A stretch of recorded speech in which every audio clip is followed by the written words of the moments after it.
Nahmaduhu wa nasta'inuhu wa nastahdi wa natubu ilaihi.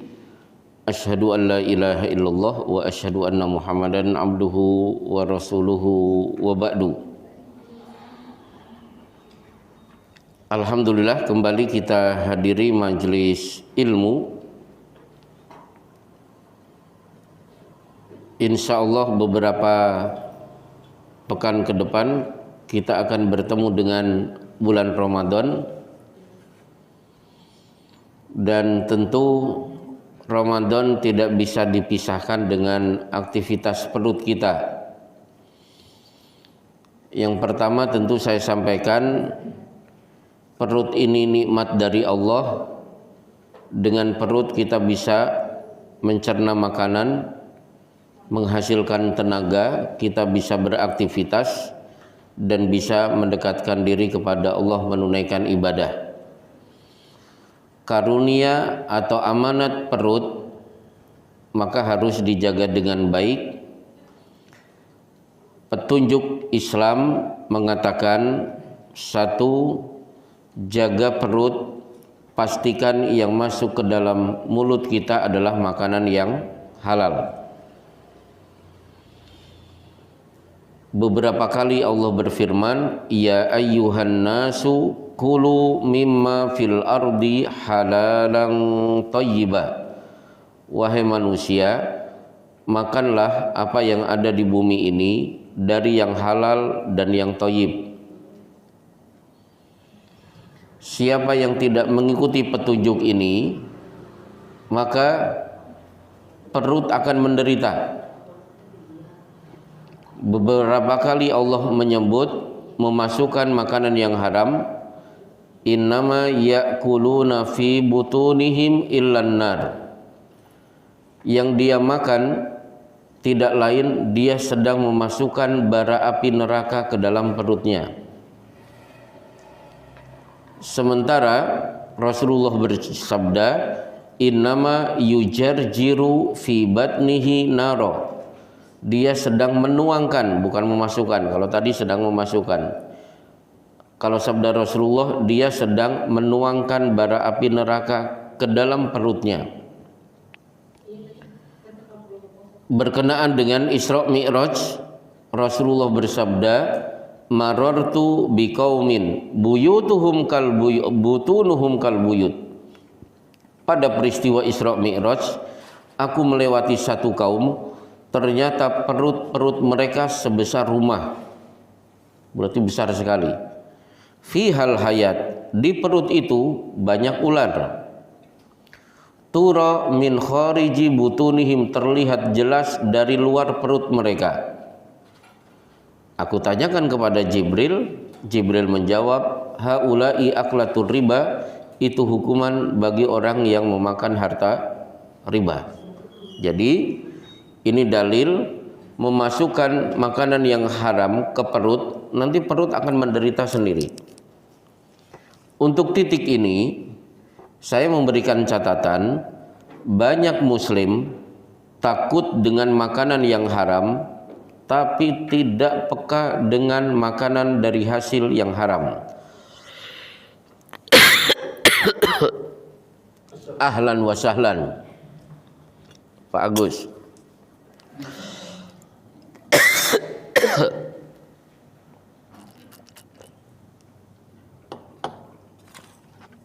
Saya ulangi, banyak di antara kita takut dengan makanan yang haram, tapi tidak risih dengan makanan dari hasil yang haram. Contoh, pejabat,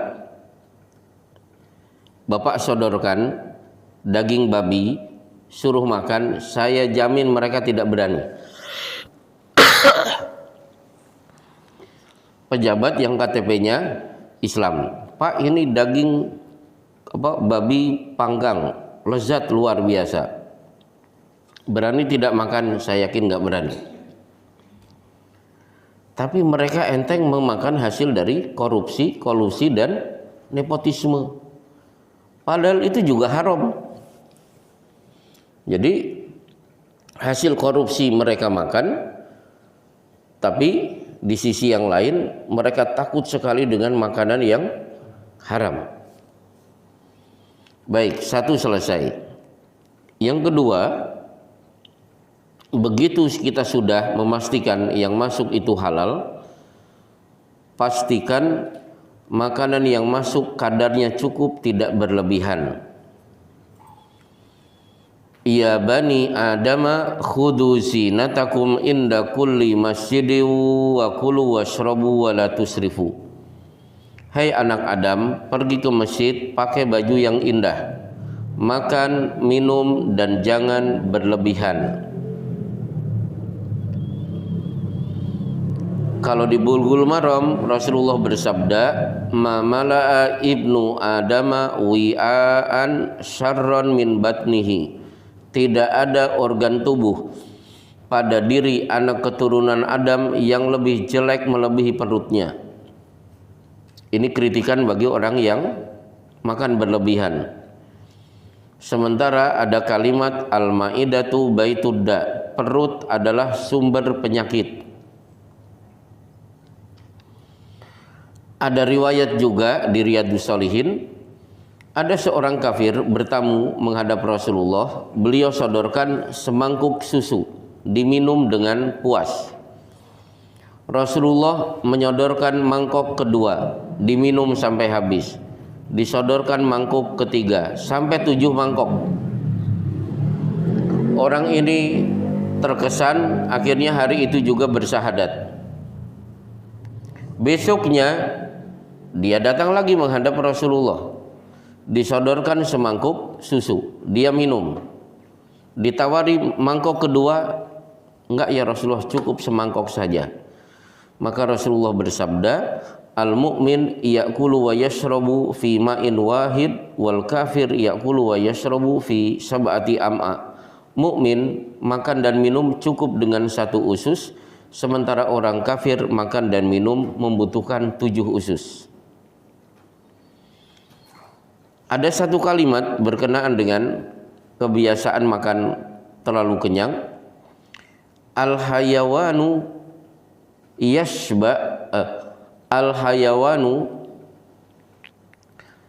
yusbihu khatiran idza jaa.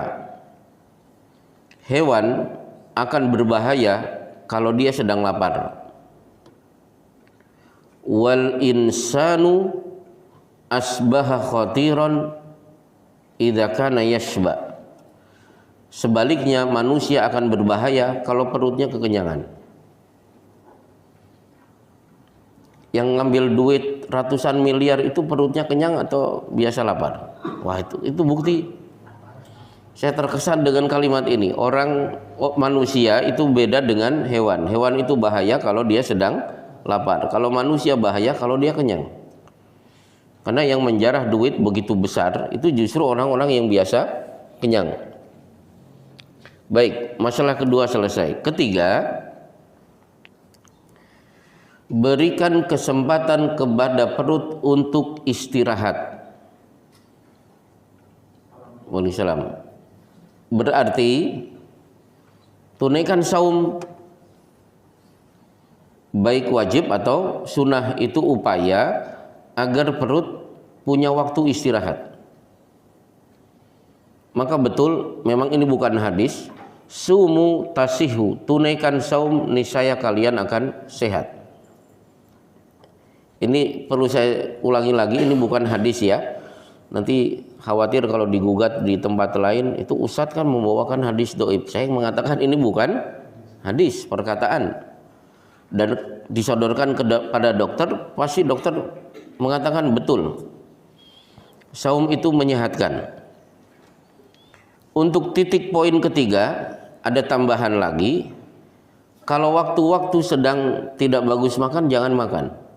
Kenapa? Al-asya qoblal isya. Biasakan makan malam sebelum waktu isya. Berarti tidak ada jadwal makan ba'da isya. Jadi kuliner mau makan sate jangan jam 8 malam.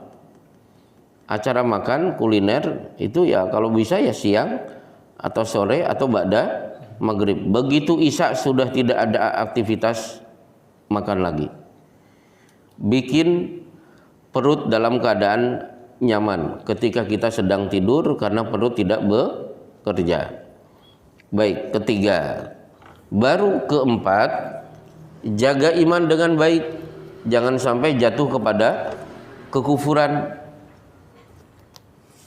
Karena orang kafir begitu masuk neraka, salah satu tubuh yang disasar oleh siksaan itu perut. Di surat Al-Hajj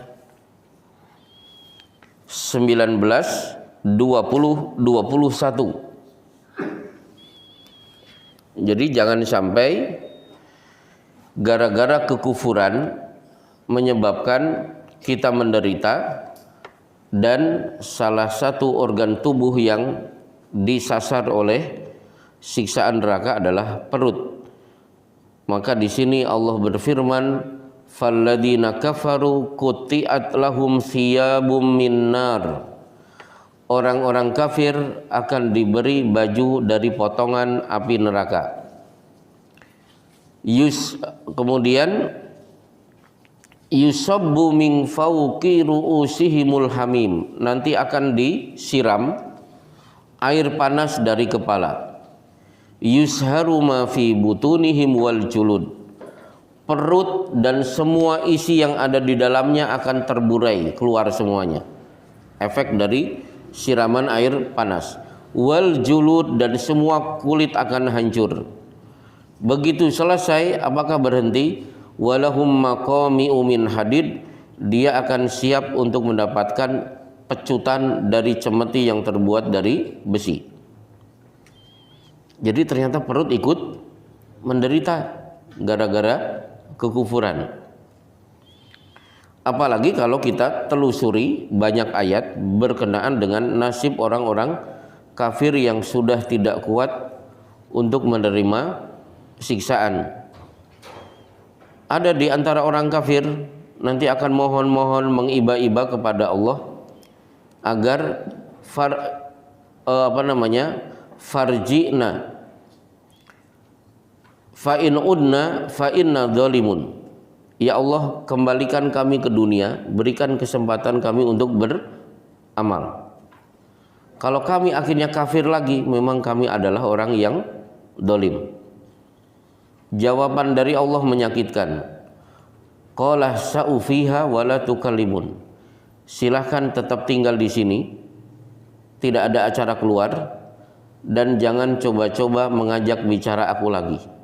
Coba mohon-mohon minta bisa keluar dari neraka, tapi jawaban Allah apa? Nggak usah ngomong lagi dah. Itu kan jawaban menyakitkan. Ternyata si kafir-kafir ini rupanya tidak putus asa. Mereka tahu Allah tidak mau diajak bicara, akhirnya pembicaraan dialihkan ke para malaikat.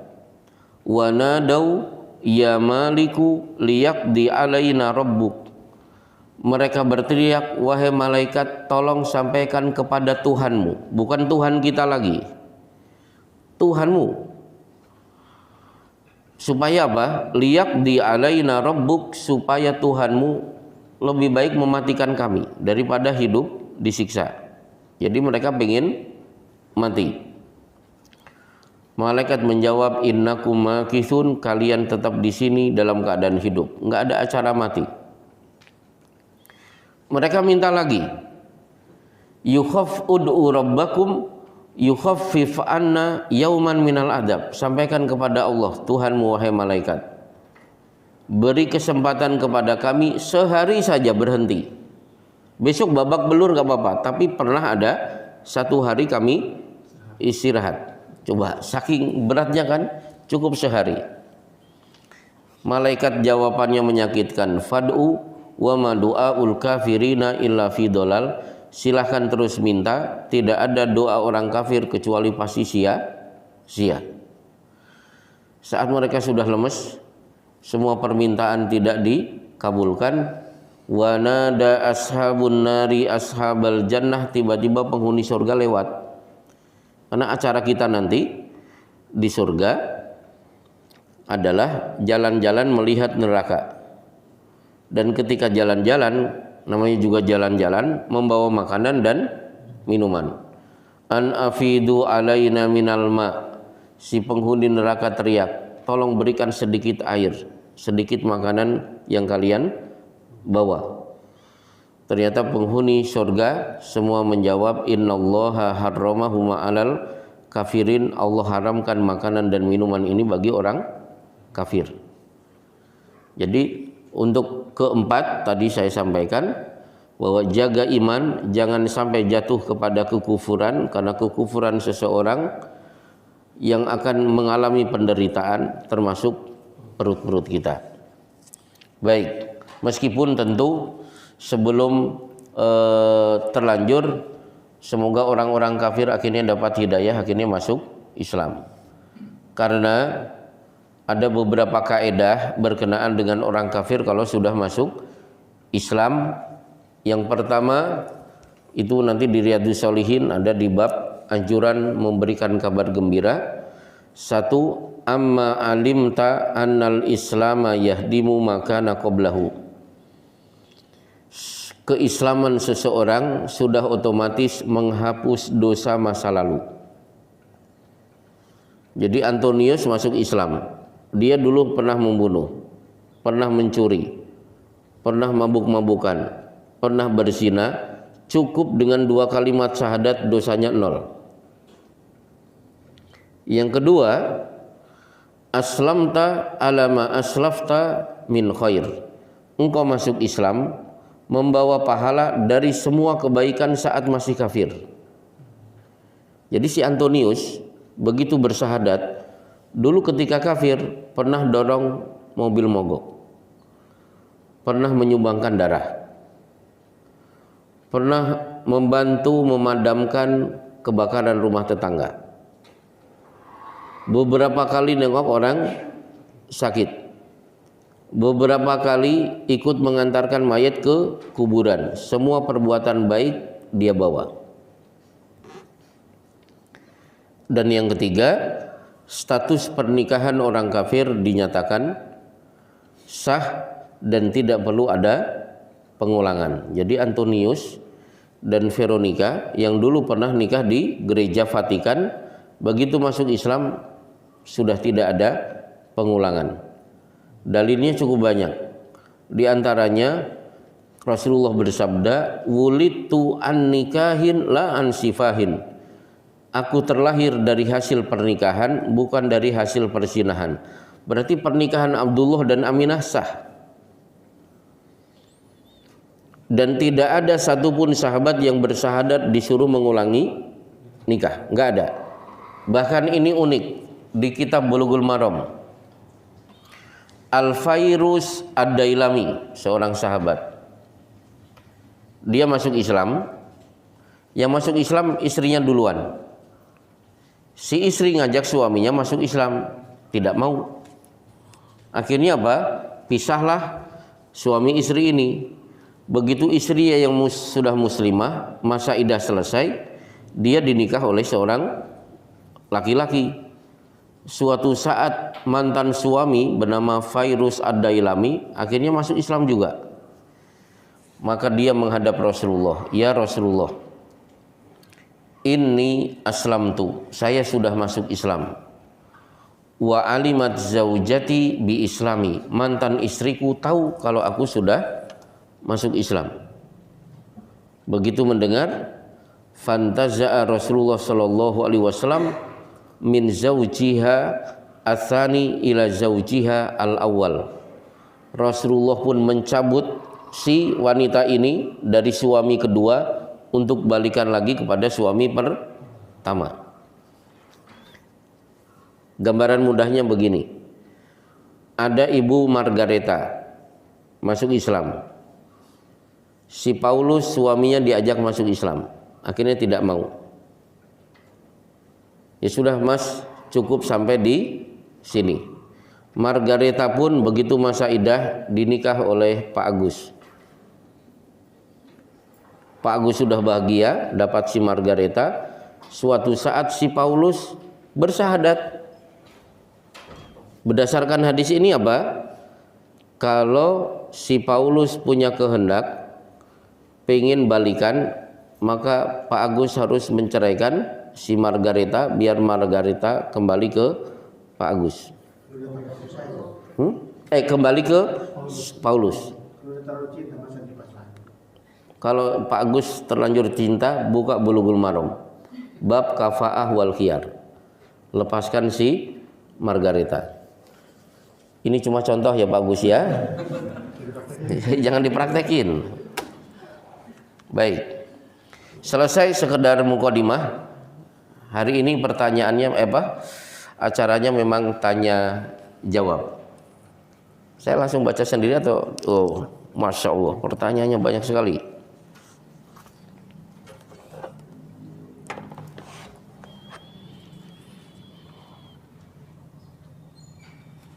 Baik, apakah boleh meminta didoakan oleh anak kecil karena anak kecil masih sedikit dosanya, mungkin doanya lebih mustajab? Baik, jawabannya bermacam-macam. Di Musnad Imam Ahmad, kharaja Sulaimanu yastasqi, Nabi Sulaiman keluar menunaikan istisqa. Fara'a namlatan mustalqiyatan dhahruha ilal ardi rafi'atan qawaimuha ilas sama. Tiba-tiba Sulaiman melihat seekor semut merebahkan punggung di tanah, keempat kakinya mengarah ke langit. Ternyata si semut sedang berdoa, Allahumma inna khalqun min khalqika laisa bina ginaka an sukiyaka. Ya Allah, aku semut makhlukmu, kami juga butuh curahan hujanmu. Mendengar ini Sulaiman balik badan, irji'u faqad suqitum bidakwati ghairikum, mari kita pulang, tidak usah istisqa, sebentar lagi hujan akan turun lewat doa dari makhluk selain kalian. Coba semut akhirnya apa? Menjadi faktor menyebabkan hujan turun sehingga Nabi Sulaiman sudah tidak perlu istisqa lagi. Dan betul, Sulaiman pulang, hujan akhirnya turun. Itu semut. Bagaimana dengan manusia meskipun anak kecil? Mana dalilnya? Anak kecil doanya juga dikabulkan. Dalilnya nanti di Riyadhus Shalihin di bab keutamaan memperhatikan orang-orang lemah, orang-orang miskin, anak-anak yatim. Hadisnya panjang. Lam yatakallam fil mahdi illa salasatun, tidak ada bayi yang bisa bicara kecuali 3. Bayi Nabi Isa, bayi pada masa Jures, dan bayi yang tidak disebut namanya, dia sedang nyusu di puting ibunya, tiba-tiba lewatlah laki-laki ganteng kemudian mengendarai kuda yang hebat. Ibunya berdoa, Allahumma ij'al ibni mithlahu. Ya Allah, saya bercita-cita semoga bayiku ini nanti gede seperti dia. Tiba-tiba si bayi menghentikan susunya, kemudian mengatakan, Allahumma la taj'alni mithlahu, ya Allah jangan engkau jadikan aku seperti dia. Kan ibunya kaget. Doa ibunya dianulir oleh doa anaknya. Tiba-tiba anak nyusul lagi lewat. Ada seorang perempuan dipukuli, dituduh mencuri. Ibunya berdoa, Allahumma la taj'al ibni mislahu, jangan engkau jadikan bayiku nanti kalau gede seperti dia. Justru si bayi menghentikan susuannya, malah berdoa, ya Allah aku pengen seperti dia. Jadi anak kecil bisa tidak dimintai doanya? Insya Allah bisa. Nabi Adam adalah bapak seluruh manusia. Apakah kita diwajibkan berbakti seperti baktinya kita kepada orang tua kita? Wah, ini sulit jawabannya ini. Baik, tidak ada satupun riwayat kita diperintahkan untuk mendoakan Nabi Adam. Tidak ada. Semua bab yang berkaitan dengan birrul walidain kaitannya dengan kedua orang tua kita. Seperti Rasulullah bersabda, inna abarral birri an yasilar rajulu wudda abihi. Sebaik-baik bakti dari seorang anak kepada orang tuanya kalau si anak memberi hadiah kepada orang yang pernah dekat dengan orang tuanya. Itu kaitannya ya bapak ibunya, nggak ada hubungannya dengan Nabi Adam.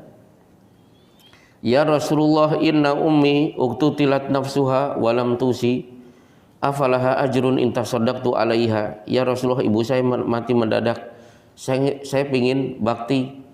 Bisa tidak saya bersedekah atas nama ibu saya?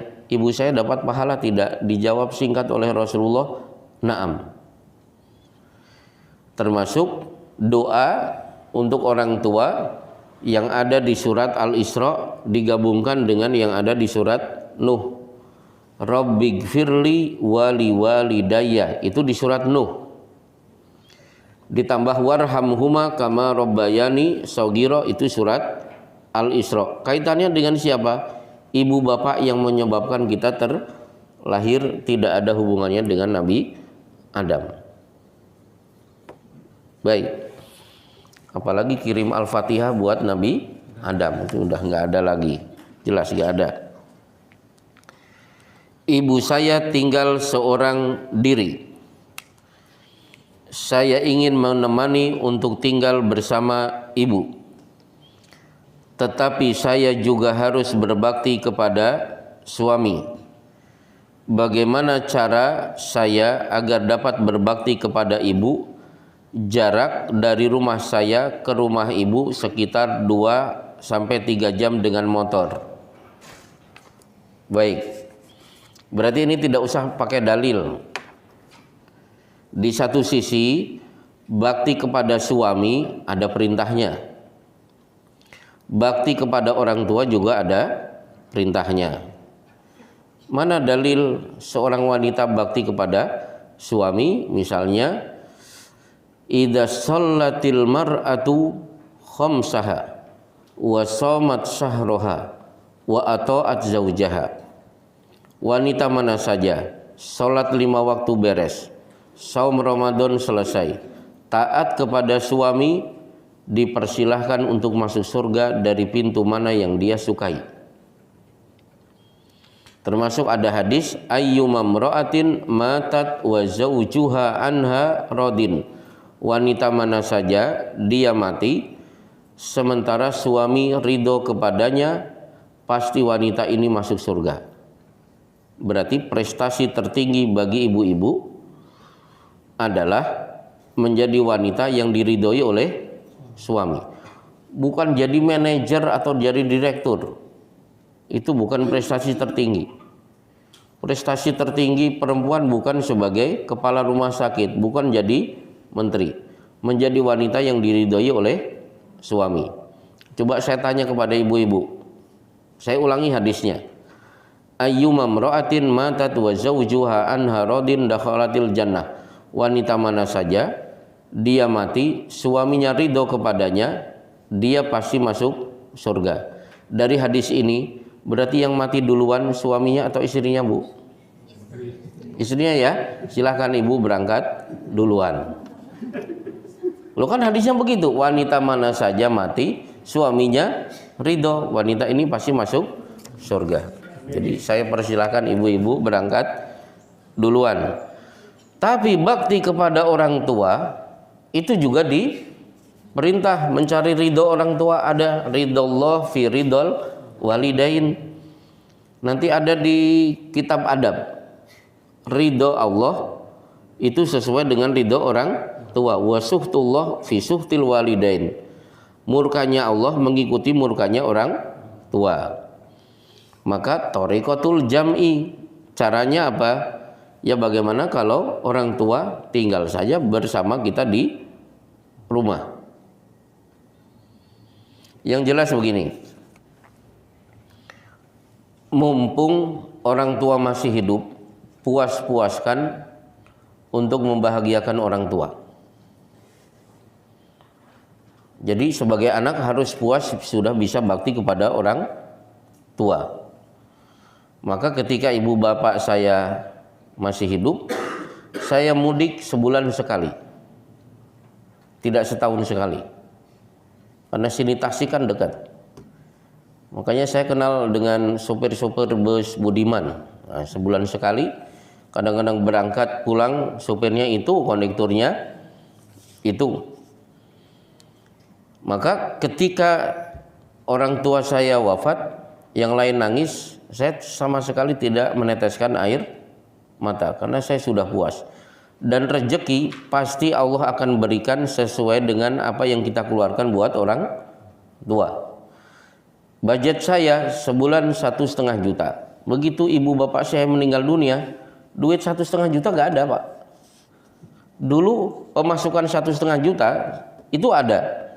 Begitu ibu bapak saya meninggal dunia, ternyata yang 1,5 juta sudah gak ada lagi. Itu menunjukkan apa? Rezeki akan mengikuti apa yang kita keluarkan untuk orang tua kita. Jadi tidak akan berkurang rezeki gara-gara membahagiakan orang tua. Baik. 4. Di akhirat nanti kita sudah ditentukan siapa yang masuk neraka dan yang masuk surga. Apakah dimasukkan ke neraka atau ke surga secara sendiri-sendiri atau secara berkelompok? Baik. Dalilnya surat Az-Zumar. Wasiqal ladzina taqaw ilal jannati zumaro. Orang-orang beriman akan digiring masuk ke surga berombongan. Ayat di bawahnya wasiqal ladzina kafaru ila jahannama zumaro. Orang kafir digiring masuk ke neraka juga berombongan-berombongan. Cuma bedanya untuk orang beriman saat digiring wa futihat abwabuha, sementara orang kafir futihat abwabuha. Apa bedanya futihat abwabuha dan wa futihat abwabuha? Bagi santri pasti tahu, pernah belajar ilmu balaghah. Jadi gini, ini surga. Kita digiring menuju surga. Saat digiring wa futihat abwabuha. Saat digiring pintu surga sudah terbuka. Berarti apa? Kita melihat indahnya surga dan wanginya, kan bahagia.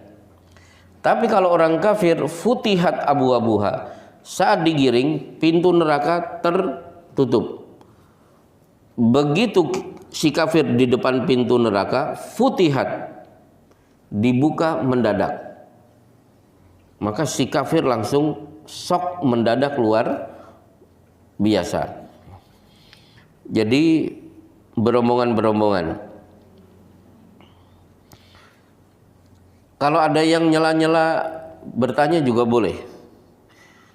Tidak mesti harus selesai ini dulu. Yang kelima, uban menjadi cahaya pada hari kiamat. Bagaimana dengan orang yang mewarnai uban dengan warna lain? Jadi gini, uban dicabut dilarang, ditutupi dianjurkan. Jadi dicabut dilarang. La tantifu asyaiba fa innahu nurul muslim yaumal qiyamah. Jangan cabut uban karena uban akan menjadi cahaya muslim pada hari kiamat. Hasil riset medis, mencabut uban membahayakan kesehatan. Membahayakan kesehatan.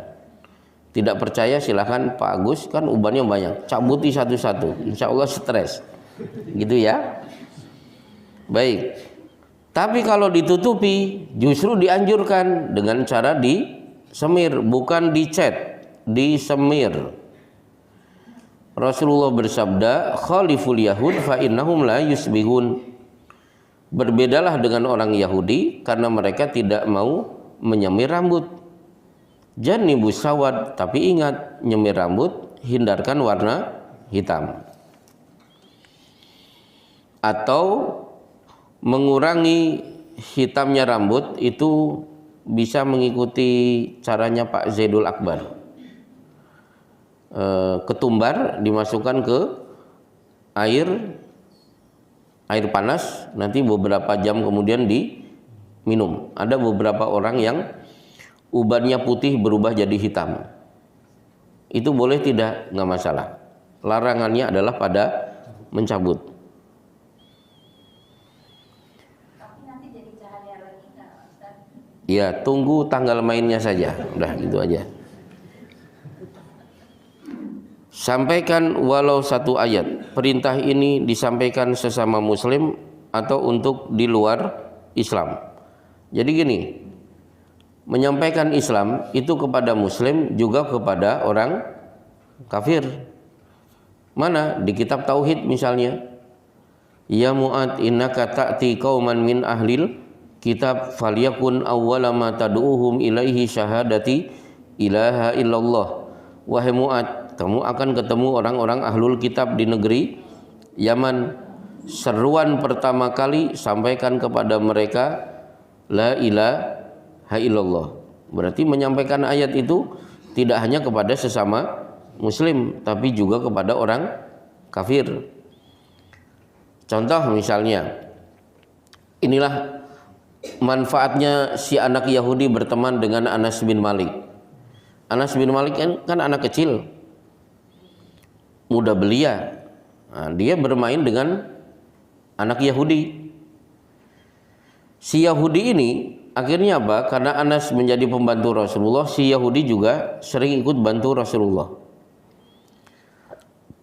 Begitu Anas menyampaikan, ya Rasulullah, teman saya sedang sakit parah.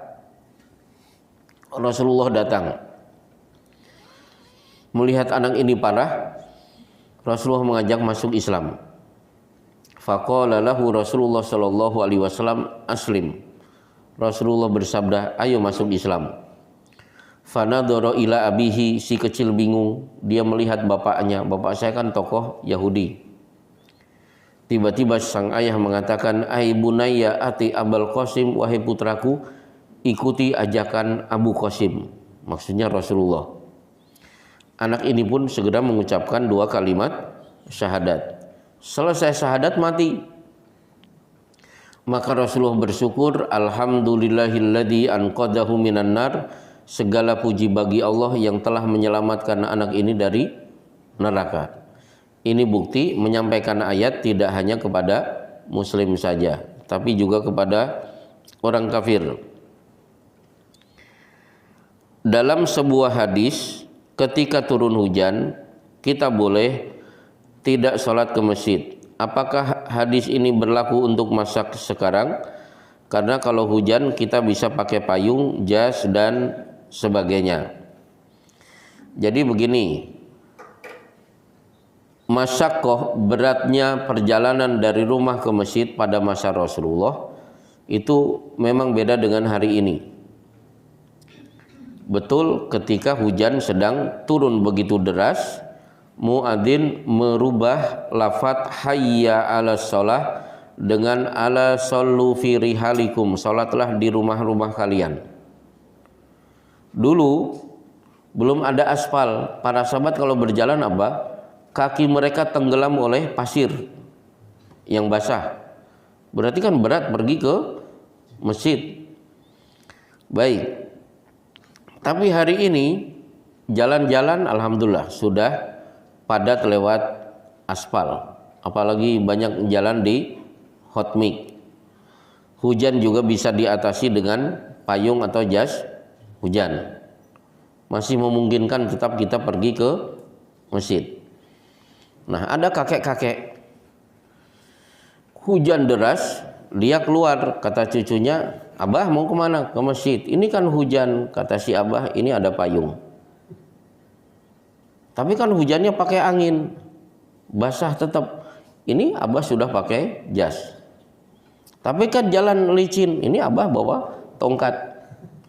Tapi kan saya sebagai cucu khawatir kalau kakek Abah nanti kepleset. Kalau khawatir kepleset, kamu nuntun Abah sampai ke masjid. Wah, ini kan kakek-kakek keren ini. Masya Allah.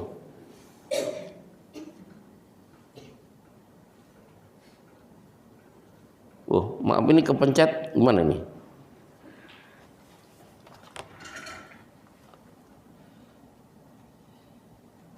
Oh iya. Mengapa sahabat Nabi tidak banyak diceritakan dalam sejarah sahabiat? Padahal kami para akhwat bisa mengambil pelajaran dari para sahabiat tersebut. Jawabannya berarti penanya belum pernah membaca buku-buku sejarah kaum wanita. Bukan nggak ada, banyak. Saya punya beberapa kitab khusus tentang kaum wanita. Insya Allah banyak. Problemnya kitab-kitab itu sampai sekarang belum diterjemahkan. Itu saja. Jadi kisah-kisah sahabiat itu sangat banyak. Bahkan saya menyusun buku dan itu menjadi pelajaran di salah satu majelis taklim, pertanyaan kaum wanita kepada Rasulullah Shallallahu Alaihi Wasallam. Itu menunjukkan apa? Berarti kaum wanita banyak bertanya tentang permasalahan-permasalahan agama kepada Rasulullah Shallallahu Alaihi Wasallam. Baik, yang di tab ini sudah habis, tinggal di kertas. Ya, ini berarti sudah ya. Apakah boleh berbekam di bulan Ramadan? Ada sahabat yang berbekam, maka Rasulullah bersabda, aftarul hajim wal mahjum. Yang membekam dan yang dibekam diminta untuk segera membatalkan saum. Orang yang dibekam itu rentan untuk lemes, maka dimakruhkan untuk orang yang sedang saum akhirnya berbekam itu rentan akan lemes. Jangankan saum, tidak saum saja itu bisa lemes. Kiasnya adalah berarti semua aktivitas yang membuat terganggunya fisik saat melaksanakan saum itu harus dihindari, termasuk bekam, termasuk jam 7 main futsal, jangan, nanti haus.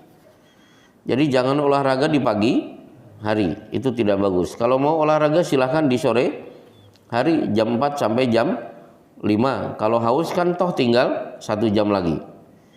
Jadi berbekam tidak dianjurkan. Kenapa? Kalau malam silahkan, tapi tidak sampai haram.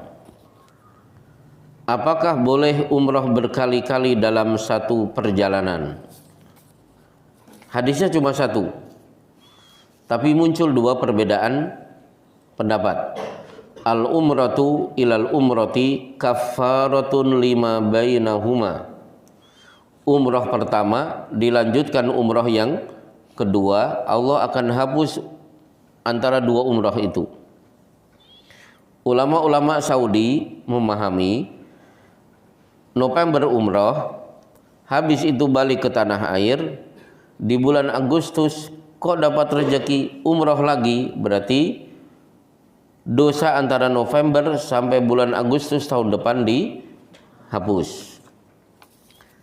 Tapi ulama Mesir berpendapat, ya sudah, habis umroh pergi lagi ke Tanim, nanti umroh lagi, itu yang dimaksud. Jadi hadisnya sebenarnya cuma satu. Umroh yang pertama menuju umroh kedua dihapus dosa antara 2 umroh itu. Kalau saya lebih condong pendapat pertama. Jadi umroh pertama pulang lagi ke tanah air, kemudian ada rezeki balik lagi untuk umroh. Itulah yang dimaksud oleh hadis tadi. Tinggal 3 penanya. Sholat tarwih, apakah setelah sholat tarwih bisa sholat tahajud? Bisa. Karena sholat tahajud tidak ada jumlah batasan rakaat. Yang punya energi jam 2 malam bisa bangun, sholat lagi silahkan. Dengan ketentuan, karena tadi sudah witir, maka la witroni fi lailatin, tidak boleh ada 2 witir dalam 1 malam. Setelah salam pada sholat, kemudian buang angin, apakah akan dikir harus wudhu lagi? Nah, jadi begini, Rasulullah sedang duduk. Ada sahabat lewat, Assalamualaikum ya Rasulullah. Rasulullah tidak menjawab, tapi berwudu.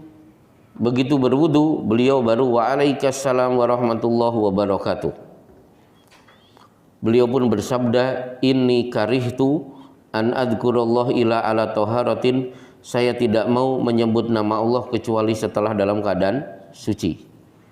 Jadi silahkan dianjurkan keluar wudu, masuk lagi, baru dilanjutkan berzikir, insya Allah jauh lebih baik.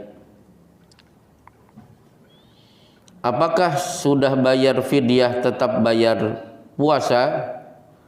Saya lebih condong perkataan Ibnu Abbas, al-muradi'u wal hubla idza khafata ala auladihima aftarata wa at'amata.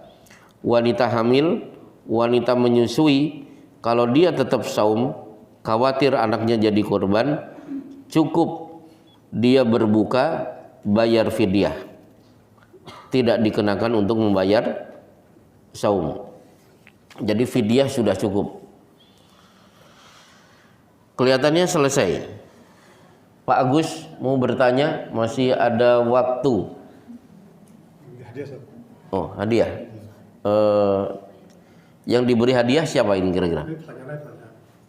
Oh, saya gantian nanya. Oh, iya. Ustaz, apakah anak yang masih bujangan tapi bekerja itu masih tambahan kita zakatnya? Zakatnya?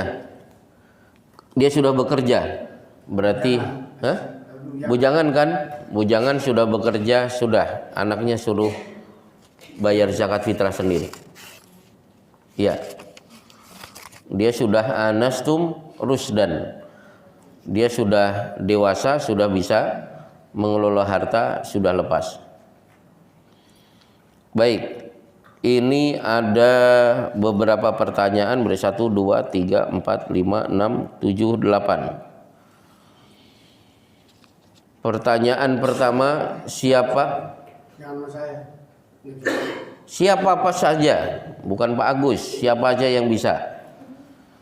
Siapa sahabat yang paling punya banyak peran bagi turunnya ayat? Celetukan-celetukannya menyebabkan tidak lama kemudian ayat turun. Umar bin Khattab. Silahkan ngambil, pilih sendiri. Pertanyaan kedua.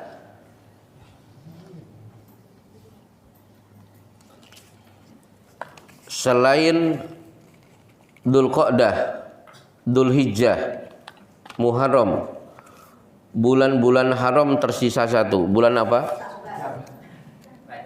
Rajab. Silahkan ambil. Kok Sya'ban? Bukan Sya'ban. Rajab. Minyak wangi, bukan buku. Minyak wangi. Oh iya, udah nggak apa-apa.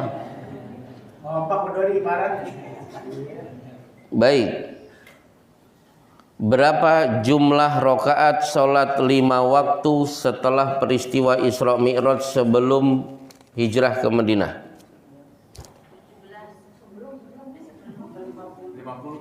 50. Salah.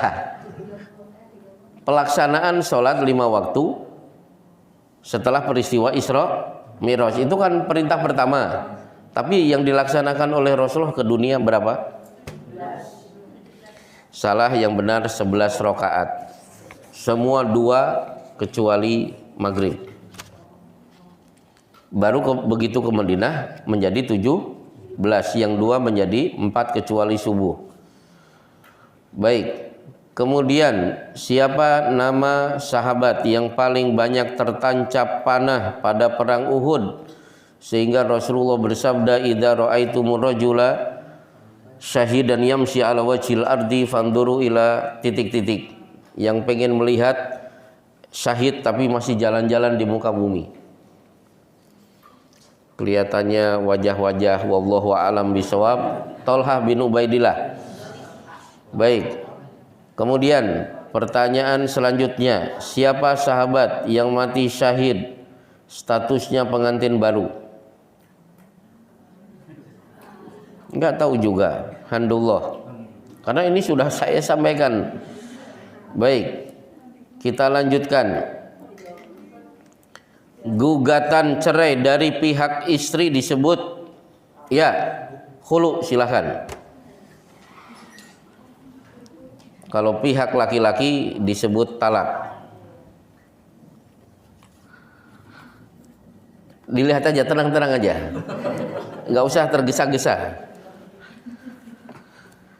Wisata ke surga, oh berarti Ibnul Qayyim al-Jauziyah, hadil arwah ila biladil afrah. Baik. Kemudian selanjutnya, nama neraka yang ada di surat Wailul likulli humazatil lumazah. Nama neraka yang ada di surat Wailul likulli humazatil lumazah. Ya, hutamah, betul Bu. Kalla la yumbadanna fil hutamah. Silakan Ibu ngambil. Ya, taruh di belakang.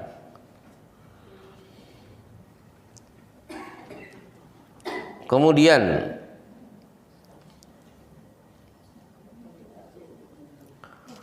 berapa jarak antara pembangunan Masjidil Haram dengan Masjidil Aqsa?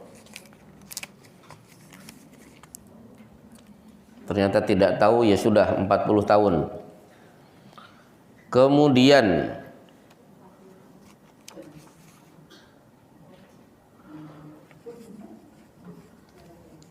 amalan atau ibadah yang menyebabkan kita menjadi tetangga Rasulullah Shallallahu Alaihi Wasallam di surga. Iya Bu.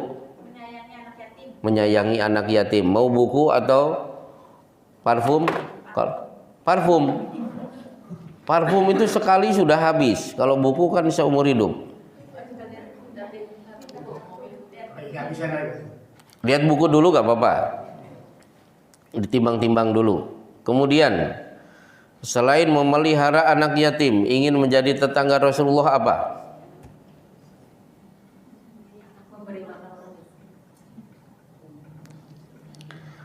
Man ala jariyataini hatta tablugha. Punya anak perempuan 2. Nah, baik. Kemudian siapa nama asli penulis kitab Riyadhus Shalihin? Namanya ya, bukan panggilannya. Syekh Nawawi Al-Bantani. Oh, Masya Allah. Berarti tetangga dong. Yahya bin Syaraf akhirnya disebut Imam Nawawi karena lahir di kota Nawa. Baik. Selain Imam Nawawi yang wafat belum sempat menikah, sebutkan satu ulama yang meninggal dunia belum sempat menikah. Imam Syafi'i punya anak. Imam Ibnu Taimiyah rahimahullahu ta'ala. Baik, kita lanjutkan lagi.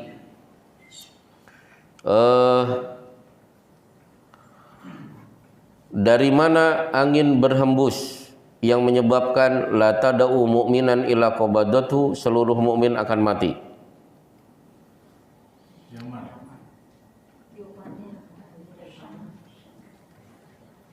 Ya sudah, pokoknya tunjuk jari baru jawab. Jangan nyeletuk. Baik, kita lanjutkan. Sebutkan aroma kesturi selain dari minyak kesturi. Tunjuk jari. Gak usah pakai dalil, biar saya yang nyebutkan dalilnya. Orang yang berpuasa la khulufu fami shaim atyabu indallahi min rihil mis. Betul, silahkan ngambil hadiah. Masih ada berapa hadiahnya? 2 lagi. Selain aroma mulut, yang punya aroma kesturi apa?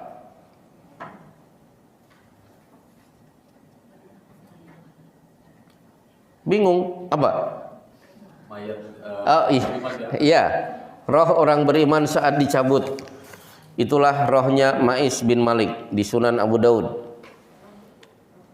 Tinggal 1 berarti. Kelihatannya parfum katanya. Yang ingin menikah udah. Apa judulnya apa? Aku ingin menikah. Oh ya Allah, aku ingin nikah ya. Itu nanti ya. Itu kan ngajak ribut. Apalagi bukunya Istriku Menikahkanku. Wah, keren banget. Insyaallah. Tinggal satu pertanyaan lagi.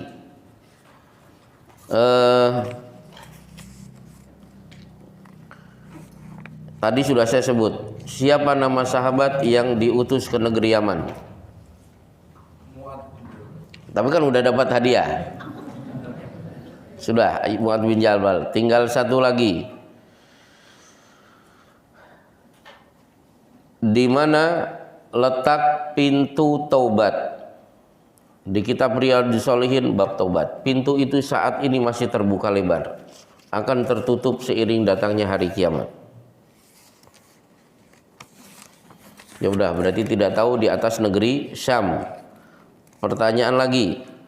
Di atas Ka'bah, di sana ada Ka'bahnya malaikat, disebut? Tidak juga tahu Baitul Ma'mur.